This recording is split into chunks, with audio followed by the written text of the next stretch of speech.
Hi, welcome to the ninth topic of the semester titled The Counterculture Revolution and the Civil Rights Movement. We're going to look at a period of time in U.S. history from 1954 all the way to 1973. So it's really, again, a topic that covers the 1950s and 60s for the most part. And in this topic, which is the final topic of the semester, we are going to cover the last popular reform movement of the United States. Something that we have been seeing in the past in previous topics. For example, in the fourth topic of the semester, we looked at popular reform movements of the late 19th, early 20th centuries.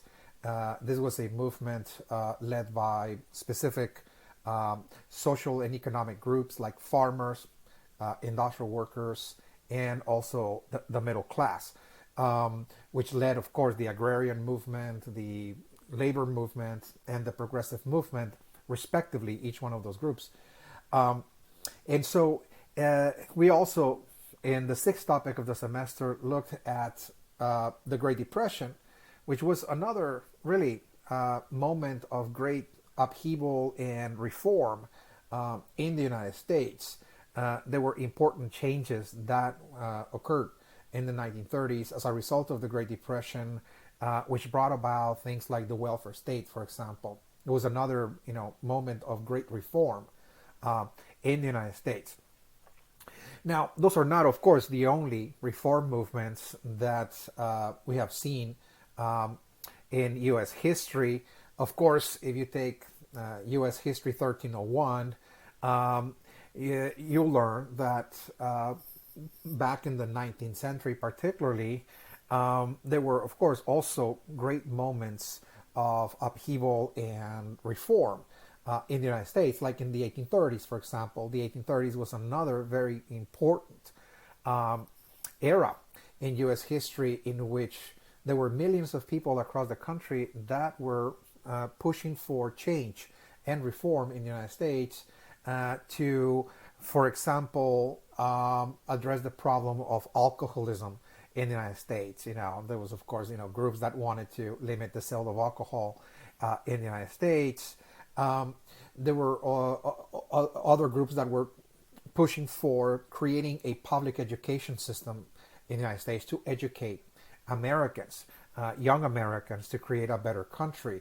So the education system was born as well in the 1830s in a movement that was called the social gospel movement. The social gospel movement, again, it was groups that were trying to reform society to make it better, like limit the sale of alcohol or bring about a public education system in the United States. But during the 1830s, there was, of course, also the push to abolish slavery. The abolitionist movement was born in the United States during the 1830s. This was a very important movement that wanted to declare slavery illegal in the U.S. Constitution, to abolish it from the country. Every form of practice associated with slavery, like trading slaves or selling slaves or using people as slaves for labor. So again, the 1830s was a very important movement. Again, we saw, again, it's called the social gospel movement, in which Americans were trying to create a better country. There was also, of course, the Civil War and Reconstruction. That was another era of great upheaval and reform in the United States. And of course, the Civil War was about slavery itself. The northern states wanted to abolish slavery. The southern states, which were the slave states, didn't. And in 1860, there was a rupture in the Union after the election of Abraham Lincoln in 1860. And that precipitated the conflict called the Civil War between the North and the South over the issue of slavery. Ultimately, the South was defeated, and 4.5 million slaves were freed in the United States in 1865 through constitutional amendment. The 13th Amendment, again, pretty much abolished slavery in the United States. And of course, we see the process of Reconstruction following the Civil War from 1865 to 1876. 1877 to be more precise. By 1877, Reconstruction comes to an end officially in the United States. And so the U.S. Constitution was also amended during Reconstruction to address other issues that were related to the issue of slavery. For example, after 4.5 million slaves were liberated by the 13th Amendment, it was necessary to grant them citizenship. So the 14th Amendment was instrumental in granting citizenship to the freed population. So millions of freed peoples, the former slaves, were granted U.S. citizenship, and with that, they become, of course, African Americans. From that point, they become Americans, and of course, as citizens of the United States, they were entitled to the same rights as other Americans that were also in the country at that time, born in the United States, and enjoying the privileges, the rights that the Constitution grants to all citizens of the country. And so the 14th Amendment was also very important, again, granting citizenship to every individual, every person born in the United States, regardless of race and color. That is to say, in any of the states or in the territories of the United States, they were citizens, in other words, of the country. And the 15th Amendment was also very important. It was another amendment during Reconstruction that granted the right to vote to all males, regardless of race and color, again. So that also granted the African Americans the right to vote as well as of course every other male in the country, regardless of race and color. At least, again, that's what the Constitution stated under the 15th Amendment. So again, those were very important eras of social upheaval and reform that really transformed the country in very significant ways, whether we're talking about the 1830s with the social gospel movement, or we're talking about the Civil War in Reconstruction era of the 60s and 1860s and 1870s that declared slavery illegal, granted citizenship to all people born in the United States, regardless of race and color, and the right to vote as well to all males under the 15th Amendment, again, regardless of race and color. And of course, in this class, we saw the movements that I just explained, a few moments ago, like the agrarian movement, the labor movement, the progressive movement of the 1890s and the 1910s. We saw that quite thoroughly, again, in the fourth topic. And, we also saw another great movement in the 1930s, again, the New Deal, FDR, again, addressing the problems of the Great Depression, trying to restore the economy, address the problems of unemployment, lack of food, for example, the lack of proper housing for millions of people. He implemented a series of programs to address those needs, providing, of course, relief to millions of people, and trying to recover the economy by implementing certain reforms in the capitalist system, like bringing about the welfare state, for example. So again, this is pretty much like a recap, so to speak, again, of all the most important reform movements that we have seen in U.S. history.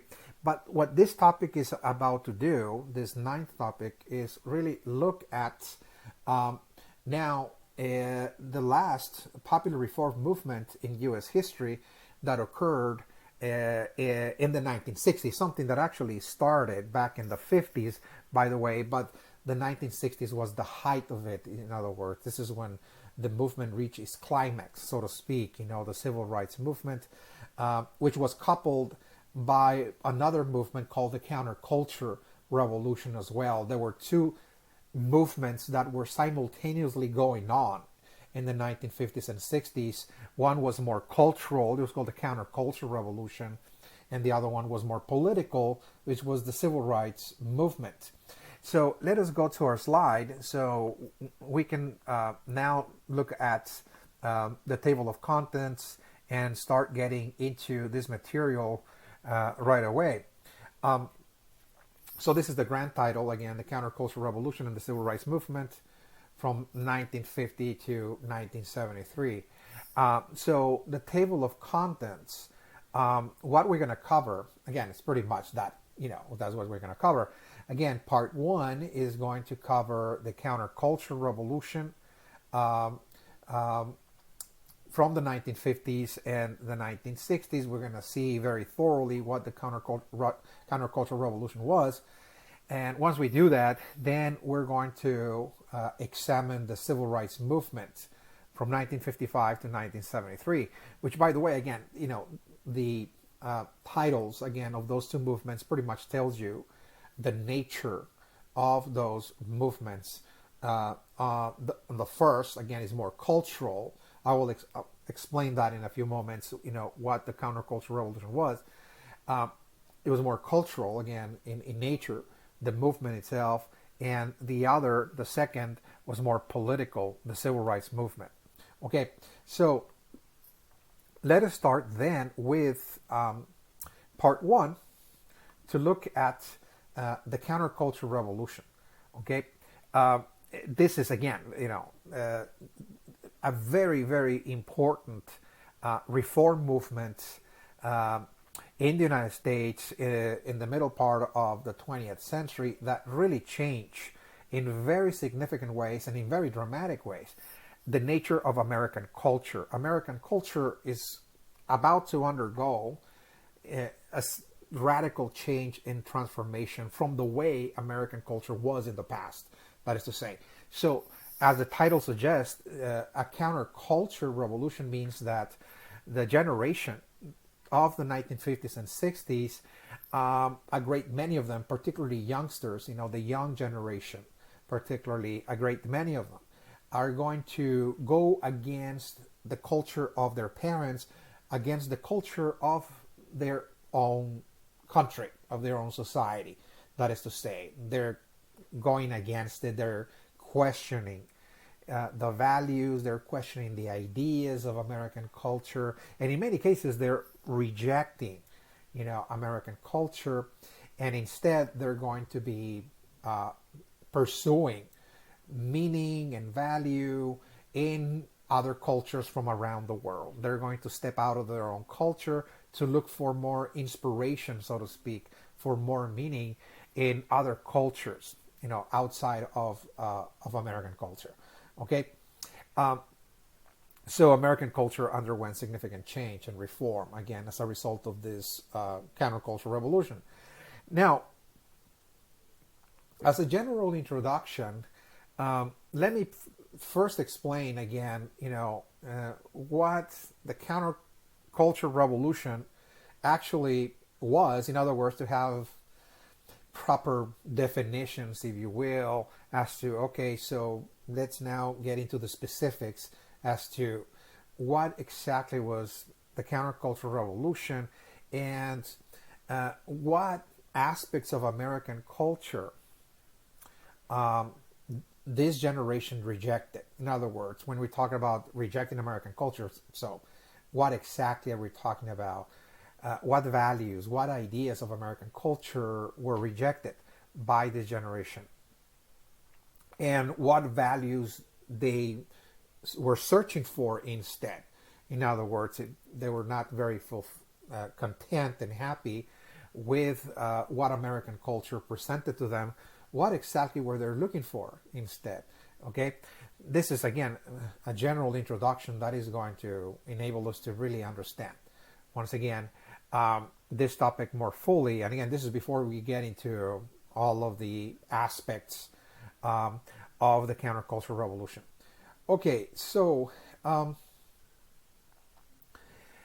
we're talking about, again, the countercultural revolution, rejecting American culture, the generation of the 1950s and 60s, once again, many of them are very young, in their adolescence. Many of them, some of them are, again, in their 20s, even some of them are in their 30s, regardless, again, but they're young Americans. What they were actually rejecting was, again, certain aspects of American culture that were, very well known around the world. The United States was very well known around the world to have a culture based, for example, on materialism. American culture was very deeply rooted, again, in this idea of what's called materialism. That is to say, that one of the fundamental ideas that most Americans shared in common about the world around them was that the world was material. Okay? Again, this is very characteristic of the US. Again, you cannot say the same of other cultures. For example, you look at some indigenous societies in Latin America, or you look at some indigenous societies in Africa or in Australia, for example, and their version of reality is very different. They acknowledge that there's a material world, but they also acknowledge that there's a spiritual world that coexists with the material. And as a matter of fact, the material world is an expression, it's a manifestation of the spiritual.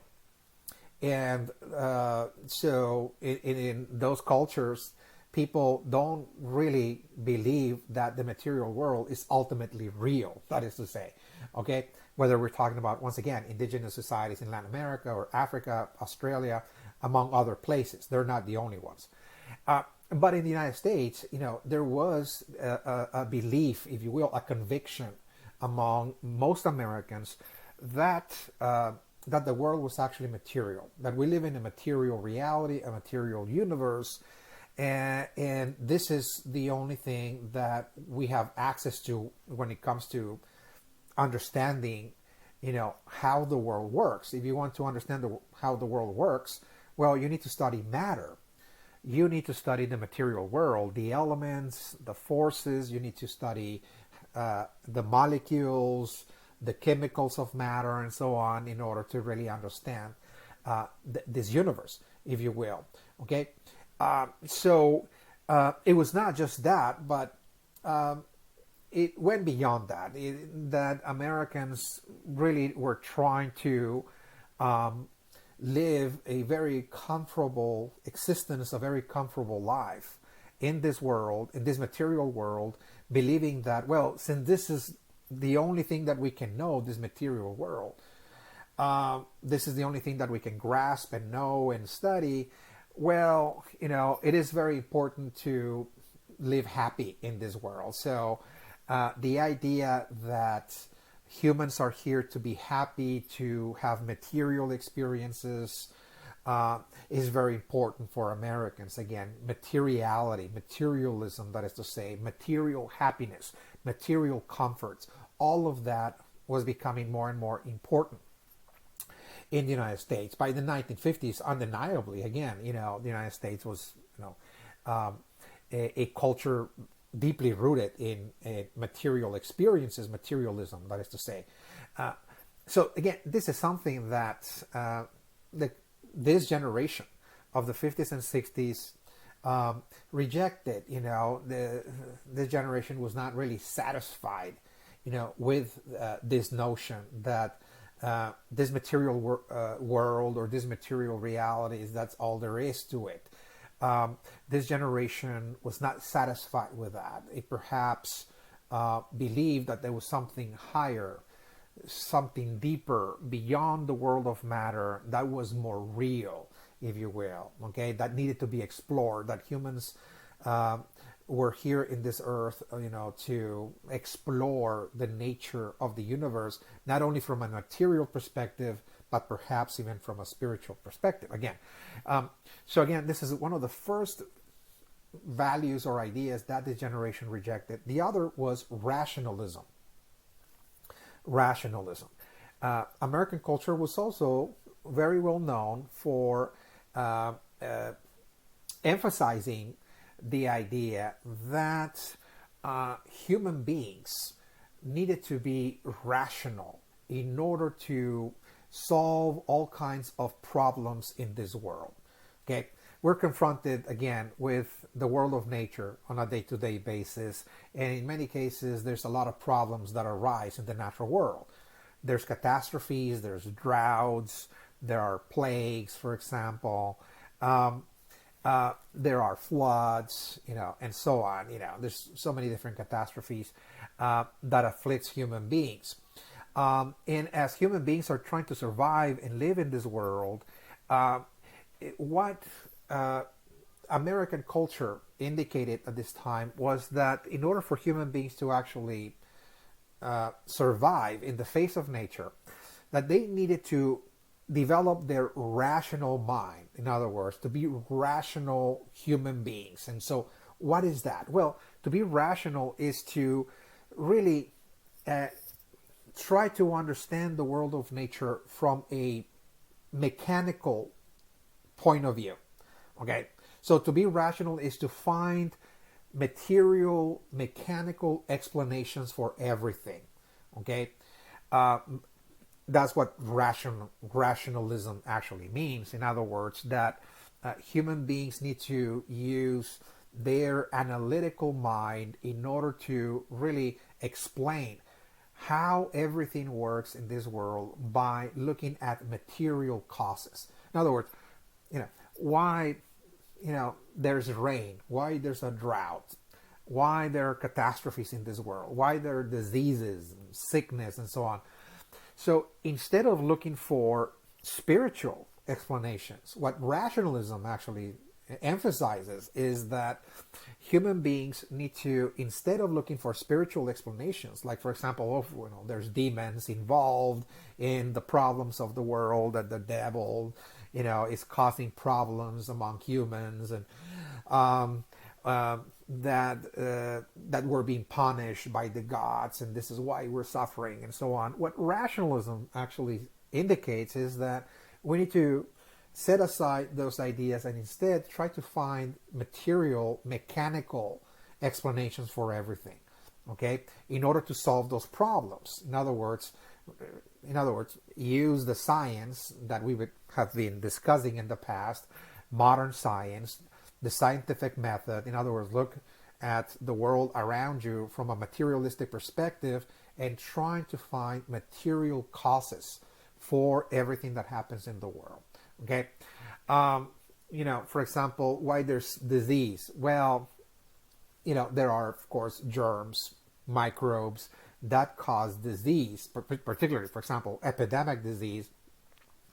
And the reason why they spread is because of the lack of hygiene, for example. Human beings sometimes do not take proper measures in terms of washing their hands or having a clean environment, disposing of waste in the proper way. And that causes germs to multiply, to thrive, and of course they spread and they cause epidemics, for example. That is the material mechanism again, of epidemic disease. That is very materialistic, by the way. Okay? And so rationalism had become pretty much the norm in the thinking of most Americans during this time in the 20th century. Even today, by the way, rationalism prevails, by the way, in that in the public school system, for example, in education systems from first grade all the way to 12th grade in the higher education system, there's a strong emphasis in trying to develop the rational minds of young Americans and children and adolescents and adults, and trying to develop their scientific skills, their analytical skills, so they can actually see the world from a more materialistic perspective and address the problems of the world through a rational mind. In other words, the scientific method, trying to apply science, a scientific method, to actually discover the material causes for everything that occurs, everything that happens in this world. It's called rationalism, that is to say. Okay? And so what this does is that it leaves aside other aspects of human beings. If you're only emphasizing the rational mind, the development of the rational mind in public education, for example, or in universities and colleges, then you're only developing half of the human being. The other half of the human being is the part of us that feels, that is intuitive, for example, okay, that feels emotions, that feels the world, that is inspired, that is creative, the creative part of us, in other words, that is not that rational, it's not that, fixated on seeing everything mechanical. That is to say, there's a part of us that thinks very freely about the world, that sees the world not as a machine, but as something that is caring and nurturing, and you can be connected with nature. You can actually sense the energies of nature in a deeper way. Again, so this generation, the generation of the 50s and 60s, also rejected the idea of rationalism because they believed that human beings were not just rational creatures, they were also spiritual creatures that were here on this earth to have and develop positive emotions, to connect with one another in a deeper way, to connect with the world of nature as well, and to seek inspiration, to be creative, to create a piece of art, for example, that was beautiful, for example, that expressed one of the most noble and most beautiful sentiments and emotions that a human being can have. And no amount of scientific training, no amount of rationalism can give you that experience. So again, this generation really believed that Americans had become so much trapped in their intellect, that is to say, in their intellectual mind, in their rational mind, that they were forgetting how to feel, in other words, and to sense inspiration as well. Okay, extremely important. Another aspect of American culture that this generation rejected was the emphasis on social status. American culture, again, was very much centered on the idea of economic success, as the goal of life. What human beings are here doing in this earth is not only trying to survive, but as I mentioned a moment ago, is that we were also here to create a heavenly paradise, an earthly paradise, that we were supposed to also transform this experience in this earth as a form of earthly paradise, okay? That it is important for humans to develop ourselves economically, to have a better economic position, more comforts, more perhaps even some luxuries and so on, so we can enjoy ourselves, so we can find material fulfillment, material happiness in this world. Okay, so American culture up to this time, even today, again, place a strong emphasis in economic success as the goal of life. That this is what human beings are here to do, is to be born into this world and try to apply ourselves every day to work very hard and study in order to climb the social ladder, the social economic ladder, and reach the highest possible level we can. Okay, it's called social status. So if you're born into a humble, let's say, social class, born of working class parents, the goal is for you to then climb the ladder so you can become part of the middle class or higher. If you were born out of middle class parents, the idea is for you to better yourself and reach, a higher class. Social status was considered to be, again, extremely important for most Americans during this time. Again, those undeniably, again, Americans really believe that this is what we're here to do, to enjoy economic well-being, economic prosperity, to be well off. Again, this is the goal of life, social status. Something that, of course, this generation also, rejected. This generation did not really feel that was the source of happiness. How is it that, being a member of an upper class is going to bring you the highest experience that you can possibly have as a human being? In other words, that your social class is not going to guarantee your happiness. In other words, it's not. Okay, you can be super rich and still be miserable, and depressed about your own life. And so, how is it that economic prosperity can be associated with happiness? Okay, so this generation simply rejected that. That this was a very materialistic approach to seeing human existence. Okay, in this world. The last value that this generation rejected about American culture was consumerism. Okay, we have been talking about consumerism in previous topics. Example, we have talked about consumerism when we were talking about the Great Depression. We were talking about the rise of American consumer culture, for example. Very important. We discussed that very thoroughly. So by the early 20th century, American culture was becoming more and more grounded in the idea of consumerism. The idea of consumerism, once again, this is just to refresh your memories again, is the idea that the consumption of goods and services bring about human happiness. That this is how humans attain happiness in this world, by shopping. In other words, the things that makes us happy. Everybody's different, of course. We have different likes and dislikes. Of course, we have different desires and so on.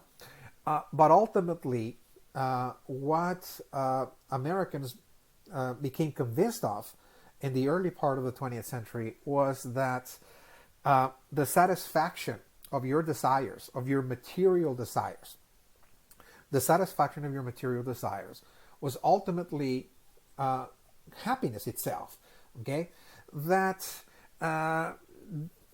coming into contact with this world, this material world, brings about different kinds of sensations. In other words, material objects that we come across with, stimulate our senses in different ways, of course.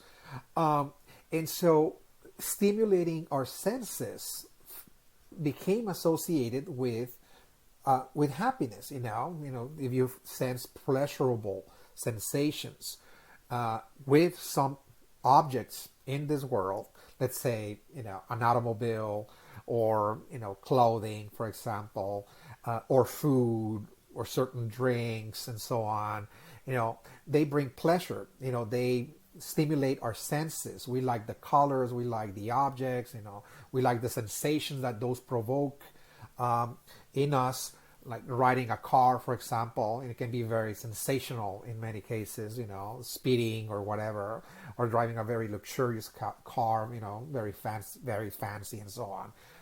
Stimulate our senses in ways that brings us pleasure.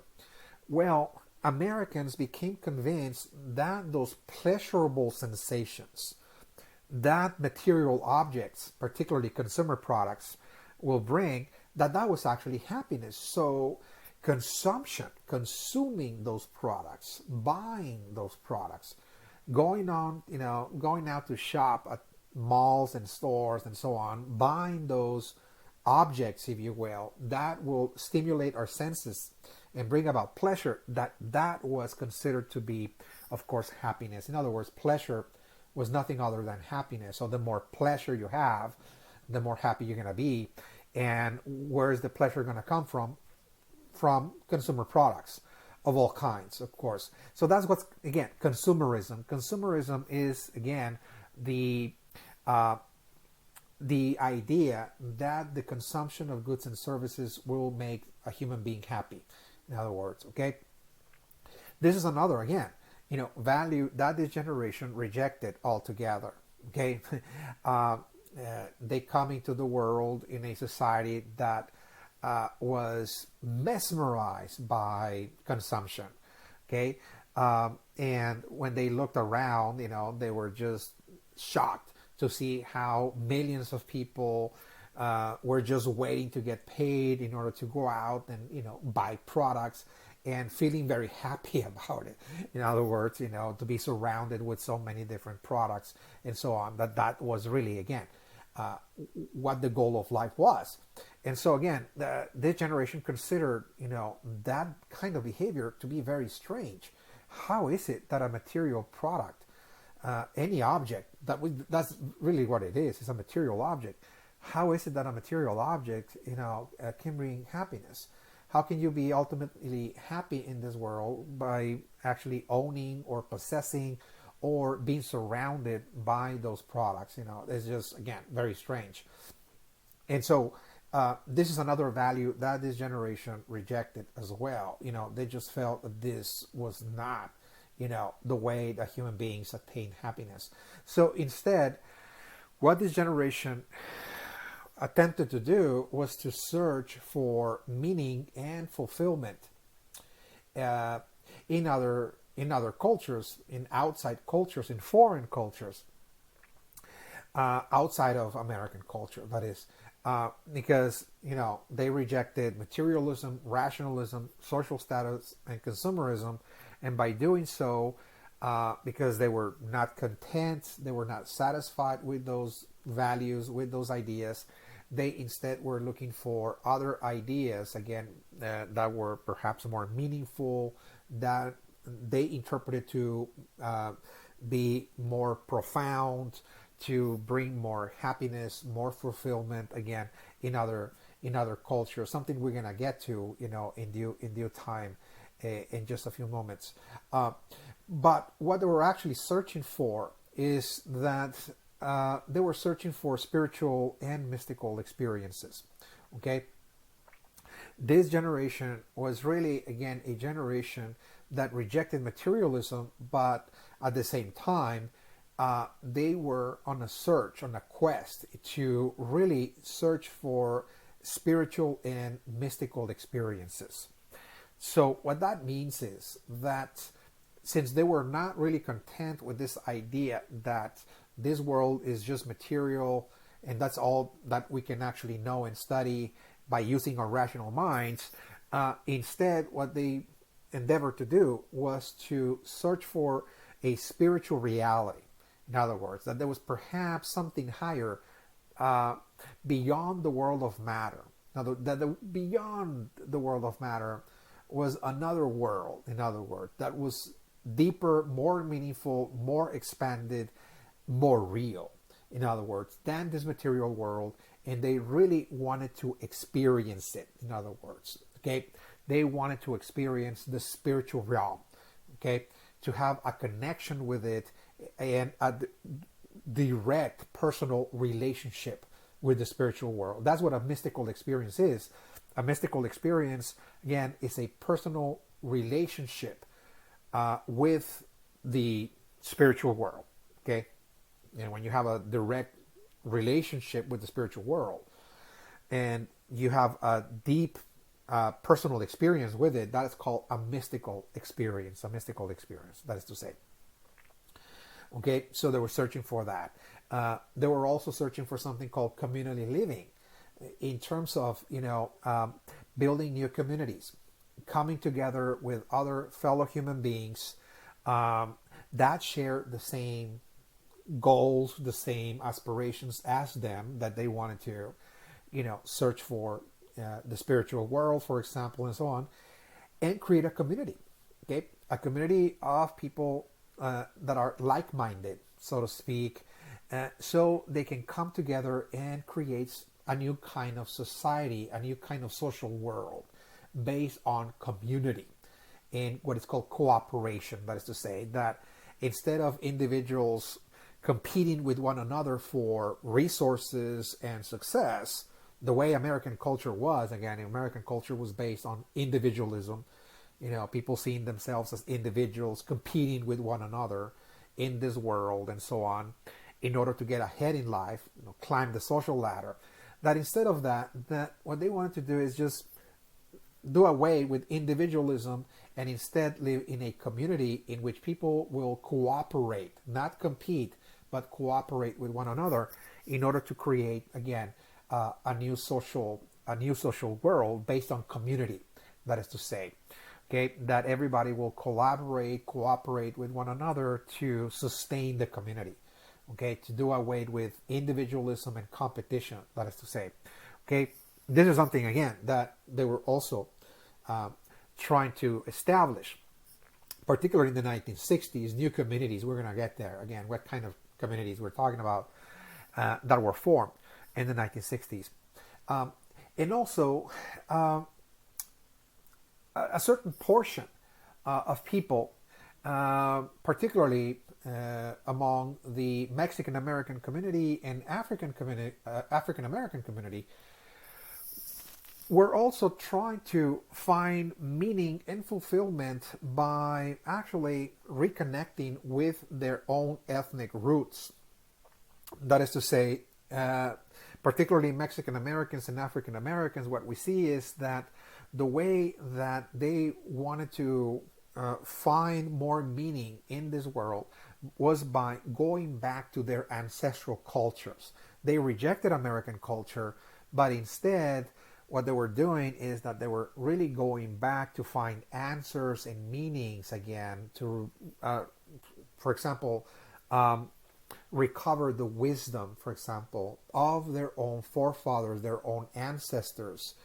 Going back, for example, when we talk about the Mexican Americans, going back to ancient Mexico, they were trying to connect with the ancient civilizations of ancient Mexico and bring back those cultures into their own lives, so they can actually integrate many of the ways, many of the ideas, the traditions of those cultures. And among the African Americans, they were looking at Africa for inspiration. They rejected American culture on one hand, but on the other, they were reconnecting, trying to reconnect back to their African roots. Look at what African societies, African cultures had to say about how human beings were supposed to live in this world. Okay, they were trying to rescue, recover the wisdom, the lost wisdom again of their ancestors, in order to find more meaning in this world. Again, so again, there was multiple ways in which this generation were going against American culture, but at the same time they were trying to find meaning and fulfillment, whether by looking at other religions for, gaining spiritual knowledge and gaining spiritual experiences, or forming new communities, or reconnecting with their own ethnic roots, with their ethnic past, that is to say. Okay, so that is again an introduction to this topic.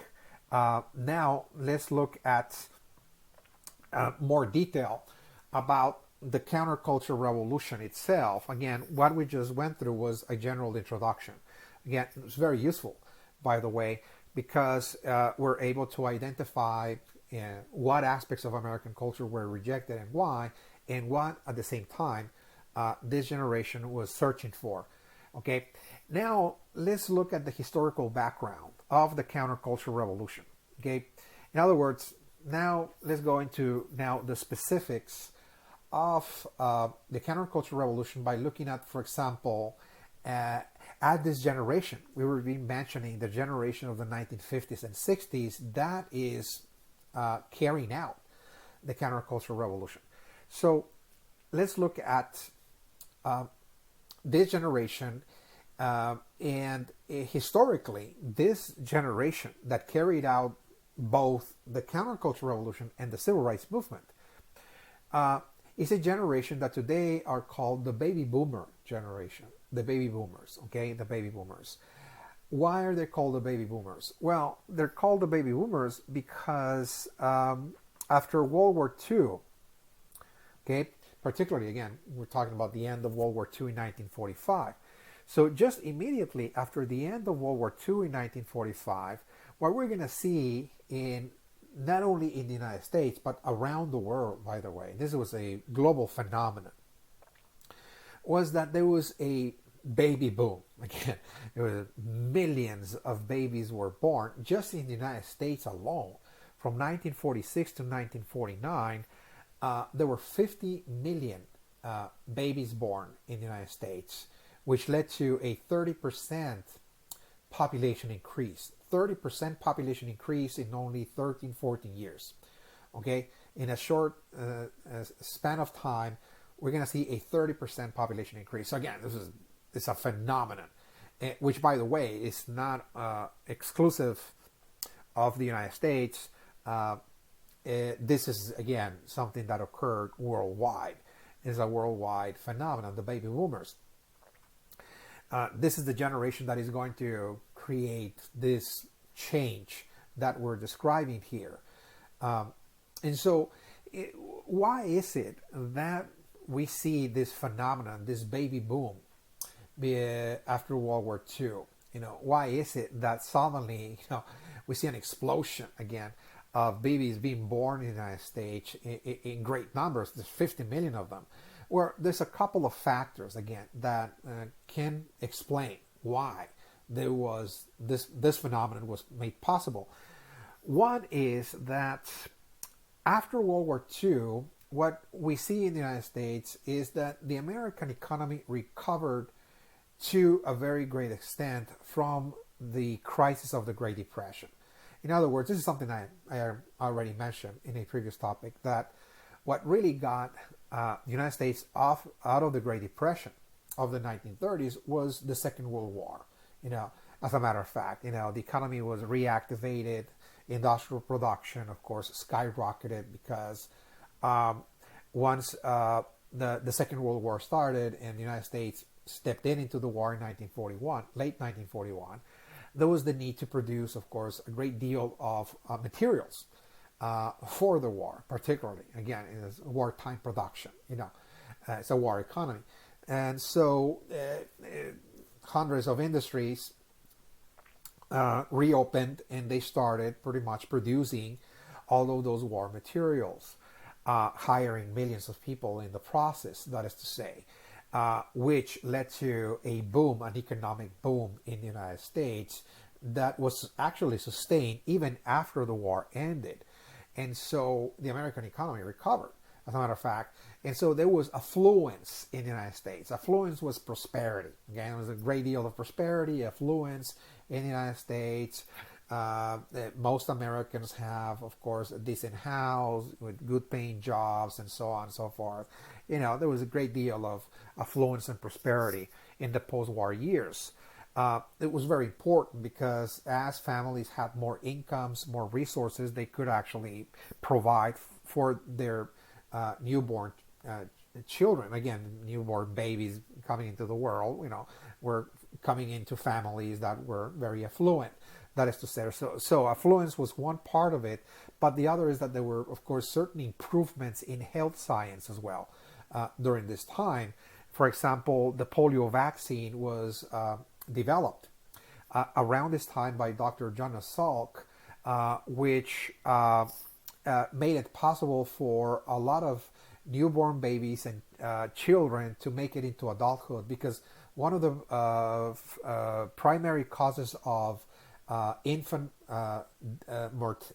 mortalities, that is to say, those are actually babies or children dying at a very early age, was polio, as a matter of fact. So the polio vaccine made it possible, again, for those babies to actually make it into adulthood, as a matter of fact. And of course, there was, of course, the penicillin, an antibiotic as well. Infections was another significant cause for early death among human beings in the United States and worldwide. So penicillin also allowed for children to make it into adulthood as well. So again, the combination of, again, a good economy, affluence with improved health science made it possible for this generation to come into this world and grow and develop successfully, again, into adulthood. And they're going to be the ones actually making all of those changes of the 50s and 60s that we're going to be talking about in this particular topic. Now, what is also significant, again, is that the baby boomers are coming into this world in great numbers, and as I mentioned, they're coming into this world in a world that was becoming more and more mechanized, okay, as a matter of fact. Not only because the science, pretty much of the day, was called modern science, suggested that the universe functioned like a gigantic machine. Okay, it was, again, this is pretty much the basis of modern science. Again, it's a mechanical world, but also that the invention of machines, again, had become pervasive in the United States, and humans were now surrounded by machines everywhere. People were surrounded by machines in the household, in the household appliances. Automobiles are now available, of course, and people drive their automobiles to actually conduct their lives, to go to work, go shopping and traveling, and so on and so forth. That's another machine that we rely on. And also, when we go to work, we're also surrounded by machines, and we operate those machines on a day-to-day basis. So the baby boomers, again, are coming into a world that was becoming more and more mechanical.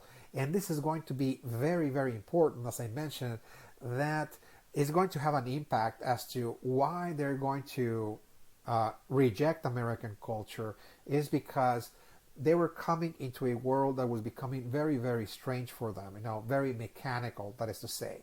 That human beings were becoming like machines, that is to say, okay? That were being born into a mechanical society governed by machines and operated by machines that seemed out of touch with humanity, that is to say, that humans were becoming more and more accustomed to be part, if you will, of a large mechanical process, if you will, okay? And our lives are also very much mechanical. We wake up at the same time, we go to work, there's specific times that we have to be there, and so on and so forth. And it seems that as a society, we operate just like any other machine, that is to say. This is something that, of course, the baby boomers are going to pretty much reject, and find it very strange. So they're coming precisely in a very, very important time in U.S. history that was really a transition, if you will, from a way of life that before people were simply accustomed to do everything manually, to a way of life in which everything was done mechanically, that is to say, the machine age, that is to say. Okay. Number two, this baby boomer generation, as I explained a moment ago, again, was also born in a consumer culture. Okay, they're coming into the world after World War II in a time when consumerism, okay, was like a religion. People had a blind faith, again, in consumption. That consumption was really the end of everything. This is how we enjoy ourselves. This is how we're happy in this world. And this is another very, very strange, pattern of behavior that the baby boomers are witnessing that seemed very, very out of touch with humanity itself.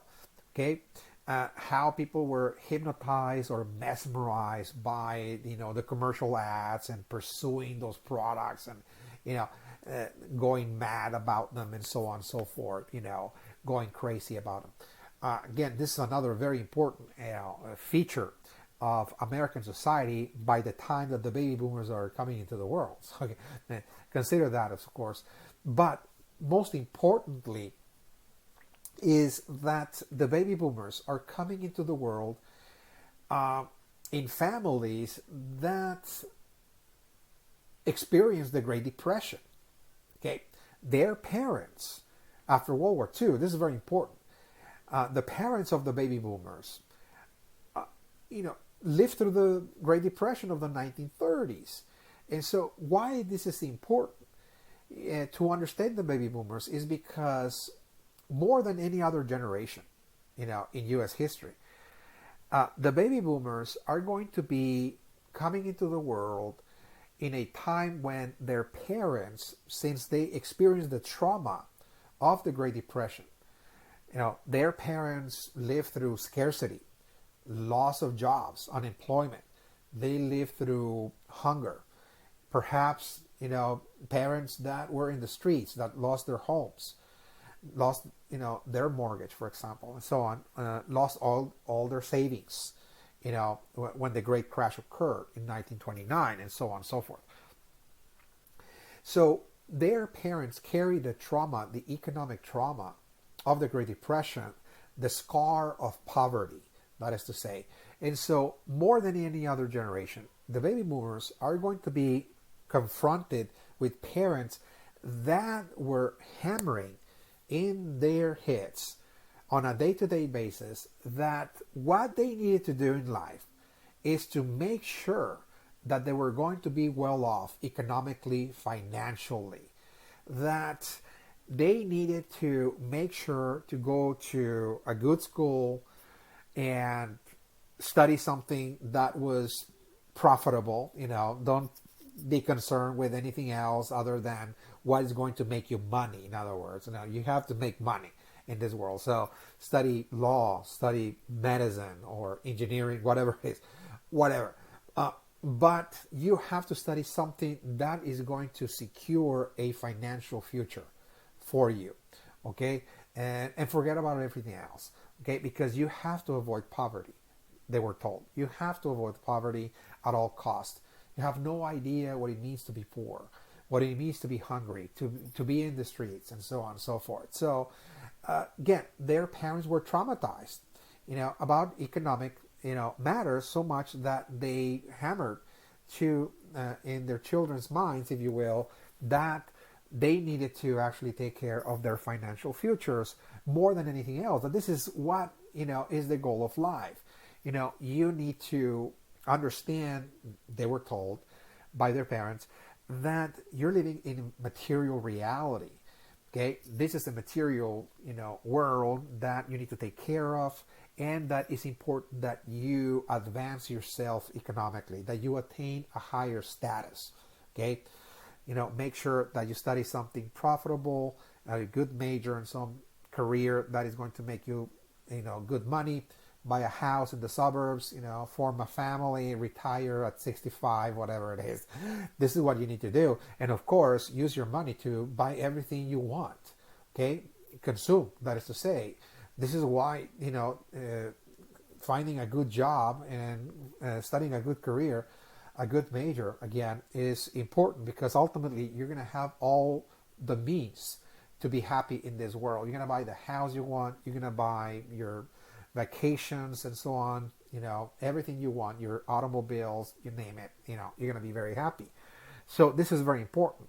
The baby boomers were perhaps fed up, again, with their parents being so obsessed with materialism, social status, and consumerism, to the point that they felt that this was suffocating. This is just too much. My parents are just so afraid of poverty that they just want me to embrace, materialism and just be content with it, in other words. And so this is extremely important, again, that this generation is coming into a world that was becoming more and more mechanized, more mechanical. People were mesmerized by consumerism, and they were coming into families, parents that were hammering in their minds, again, that they needed to be economically successful at all costs and nothing else. Okay, and so that perhaps explained part of the reason why this generation is going to rebel against their parents. They're going to rebel against their culture as a whole, and they're going to reject it altogether. But there's another part to it, why also this generation is going to reject American culture and pursue another path outside of American culture. Why is it that this generation was so much convinced that the world of matter was not really the ultimate level of reality that was available to us? Why is it that this generation rejected materialism? Okay, to explain that, it is also important to realize that the baby boomer generation of the 50s and 60s was coming into the world when, at this time, there were certain scientific ideas, new scientific ideas, that were also shattering the idea of materialism. In other words, the timing was just perfect for them to reject materialism altogether and everything that came with it, because there were new scientific ideas presented during this time that actually question the idea that the world of matter was ultimately real. Okay, there were new scientific ideas that shattered materialism, and those ideas played a significant influence, if you will, in the minds of the baby boomers, to the point that they're going to reject altogether. Okay, let me see. Okay, that they're going to reject, of course, American culture and everything that came, with the value of materialism. Okay, so let's be more specific. What new scientific ideas are we talking about that were presented during this time that, once again, influenced the thinking of the generation to the point that they were convinced that materialism, again, and everything that came with it, like social status and rationalism, consumerism and everything, that all of that was not really real. Okay, so during this time, there was a scientist by the name of Albert Einstein that introduced a new theory of the universe, pretty much, a new theory of the universe. He called it the theory of relativity. Okay, the theory of relativity, he called it, in other words. But he was really reframing in this theory the nature of the universe. I'm not going to, explain, all the aspects of the theory. It has so many components, so many different aspects of it. What I'm going to do here is pretty much concentrate on those ideas that shattered materialism, that is to say, that shattered the notion that the universe is material. That is to say, Albert Einstein turned modern science upside down, because up to the time when Albert Einstein was writing this theory of relativity, the agreement among the scientists of the world, using modern science, that is to say, was that the universe was actually made up of matter. Okay, that this universe was actually material and that it actually functioned pretty much like a machine. That is to say, we discussed that pretty much in the first topic of the semester, called the idea of progress. Okay, so that was how modern science approached the world of nature, the universe at large. That this is a material reality. Reality is material. But Albert Einstein turned that notion upside down precisely when scientists were looking deeply into the world of matter. There were super microscopes, that is to say, available during this time that enabled scientists to look deeper into the different components of matter. Okay, people wanted to find the smallest particle of matter. In other words, break it down, any piece of object, let's say a piece of rock. It's undeniably, you can say a piece of rock is solid, is very real, it has certain weight and mass and so on. You can say this is ultimately real, this is a material object. But when you look at what this rock is made up of, with those super microscopes that were invented in the early 20th century, people began to look at, for example, a piece of rock, to understand that this piece of rock was made up of molecules, okay, different types of molecules. And when you look deeper into those molecules as to what those molecules were made up of, people realized that molecules were made up of atoms, okay, atoms.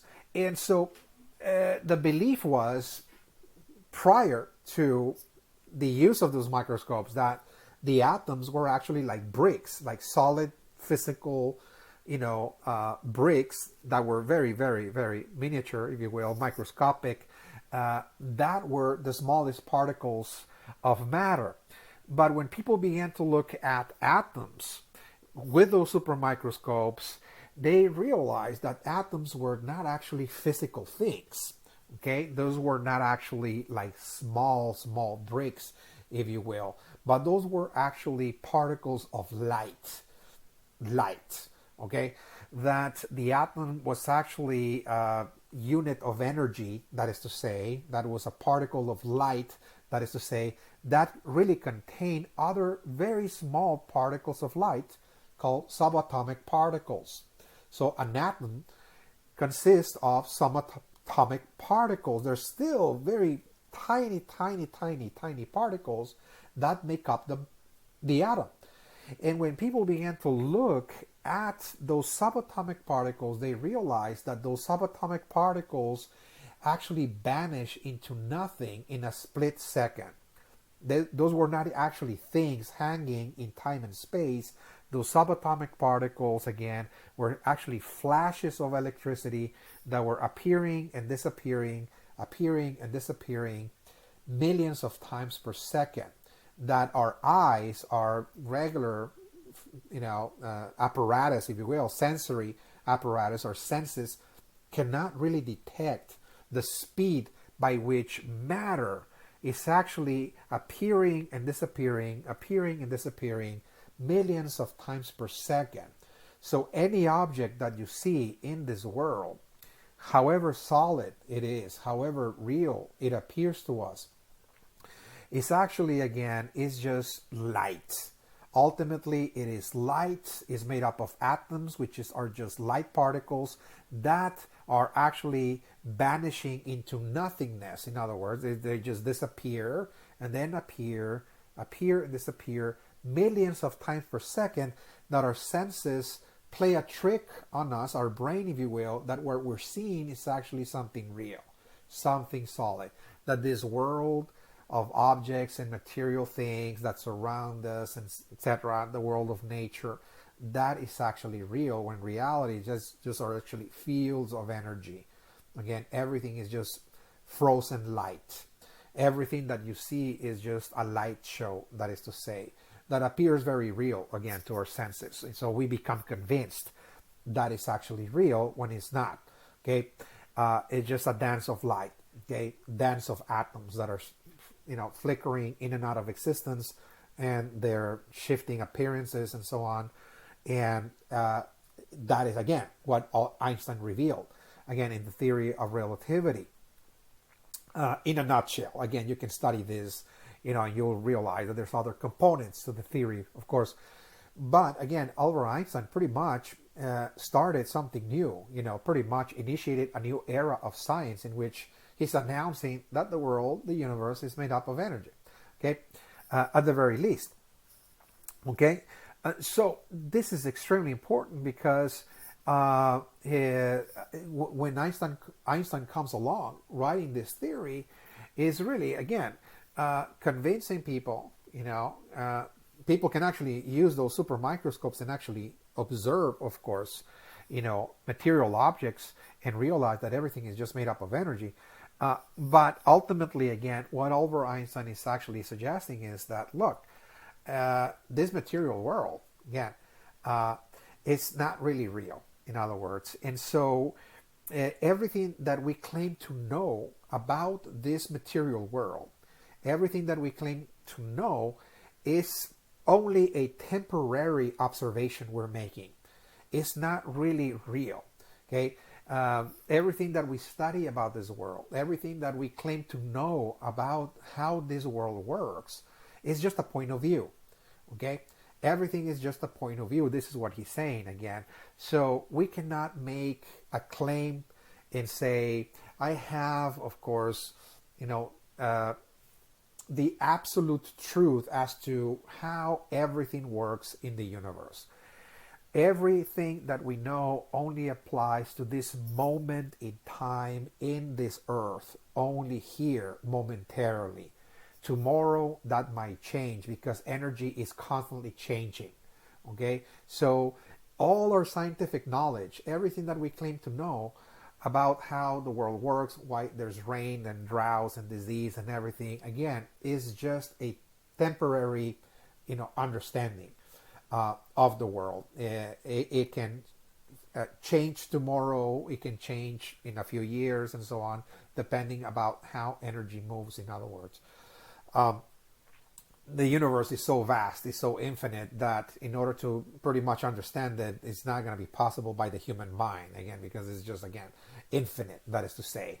Okay, so again, this is very important because what Einstein is pretty much saying is that, look, all of this training, for example, in rationalism, trying to get people just to use their rational minds to understand how the world works. Yeah, all of that is important, but it's really leaving out something else, and as to what is the universe at large. What is the nature of the universe? If the universe is not material, then what is the universe if it is not material? Okay, because matter is just energy and is shifting at every moment, day by day. So yeah, so if this material world is an illusion, again, so what is then the universe? What is the nature of the universe? What is real? Okay, what is real? So again, this is going to be a very important,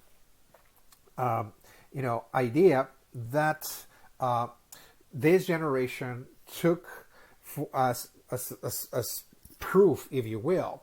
The baby boomers looked at Einstein as proof that indeed this world of matter was not actually real, because ultimately it was an illusion. It was like a dream. It was surreal, that is to say, that everything that we claim to know about this world is just a momentary understanding, if you will, that is not really explaining, anything about the universe at all.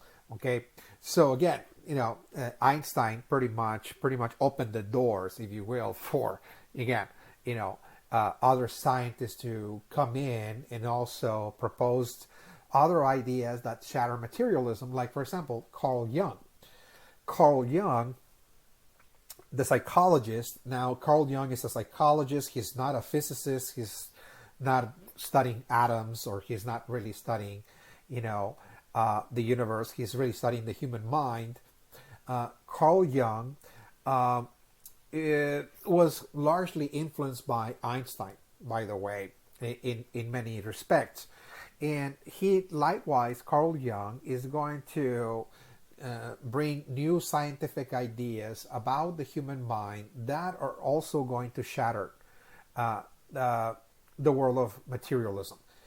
In what way? Well, for example, Carl Jung studied the human mind and realized that beyond the mind, what we call the mind, there's a part of us that is not really material.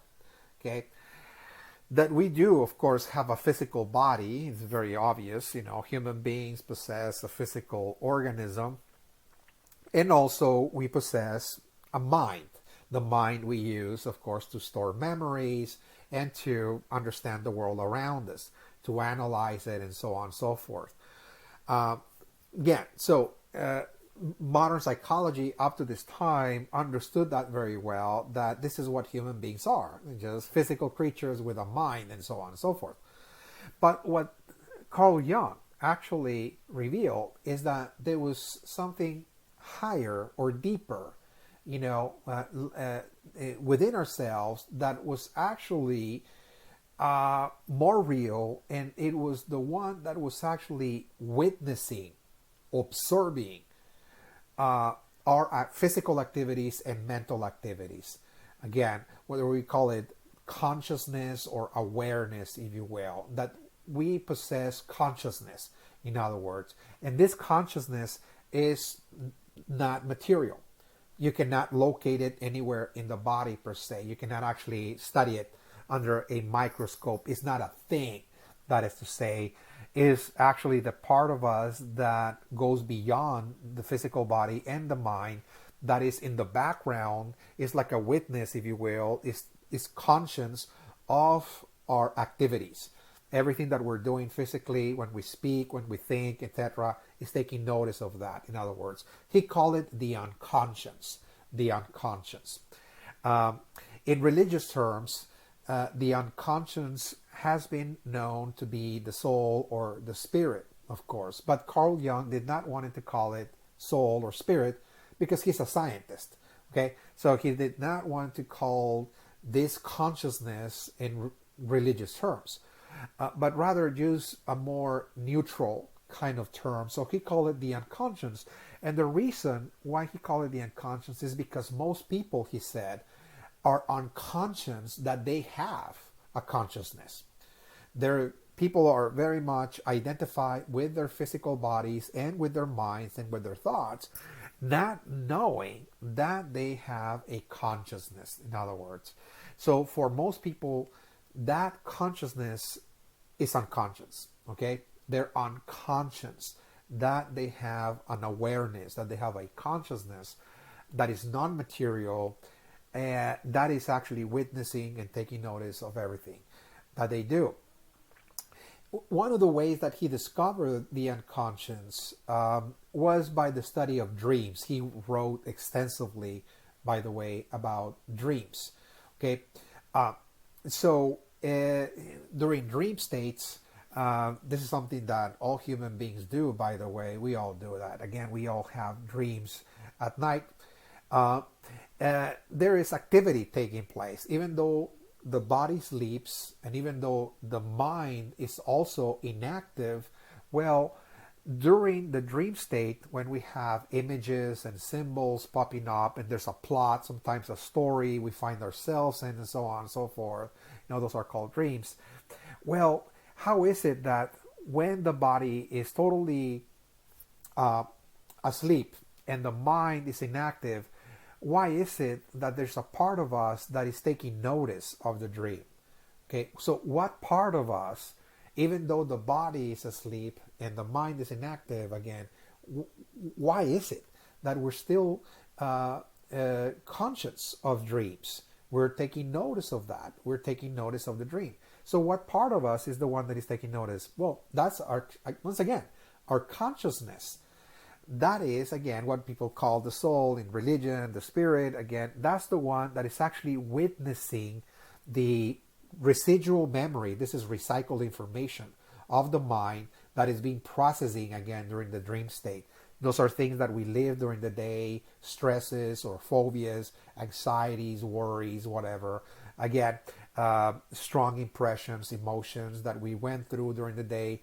All of that, again, that information is being relived, if you will, during the dream. We create a story of that and all that. Yeah, that's true. But why is it that in that state we're actually witnessing, okay, that dream? What part of us is the one that is actually witnessing the dream? Well, that is our consciousness, once again. So our human consciousness is non-material. So the ideas of Carl Jung about the unconscious, and of course his writings about dreams, were widely read by the baby boomers, by the way. And that, again, those ideas also shattered, the notions of materialism, because ultimately what Carl Jung is saying, that what really makes a human being is not just the physical body or even the mind. We're non-material creatures. We have something called consciousness that is non-material. You cannot grasp it. You cannot confine it to an object.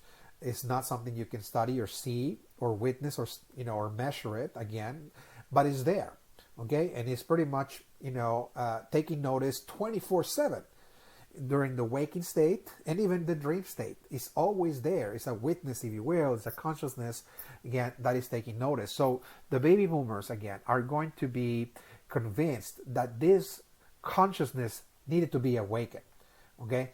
That their search was to go beyond the physical body, go even beyond the mind in order to find the source of existence, the source of the human being, which is this consciousness, that is to say, which religions call the spirit, that is to say. Okay, that this was actually more real. Okay, that this was actually more real. That consciousness was the part of us that was the ground of existence, and this is something that needed to be revealed, needed to be awakened, in other words. So again, this is going to lead then, the baby boomers into a quest, so to speak, to actually have that kind of experience. Not the experience with this material world, which was becoming more and more unreal in their eyes. Einstein just said it. Look, the world is just made up of energy, atoms that are flickering in and out of existence. And, all knowledge about this material world is only temporary, So why be so concerned with material experiences? Why be so concerned with, the knowledge of this world? What we need to reveal is what lies beyond matter. Okay, what lies beyond the world of energy? What is the nature of reality? If the nature of reality is not material, then what is it?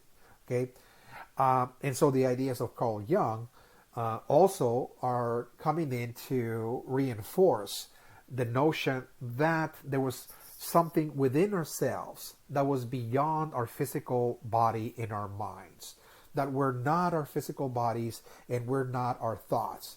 This is not us. The one that is actually the most real part of us is actually the part of us that is non-material, that is only witnessing the activities of the body and the activity of the mind. We call it consciousness in science, but again, in religion, people call it the soul and the spirit, which is really the same thing. Again, it's just consciousness, that is to say.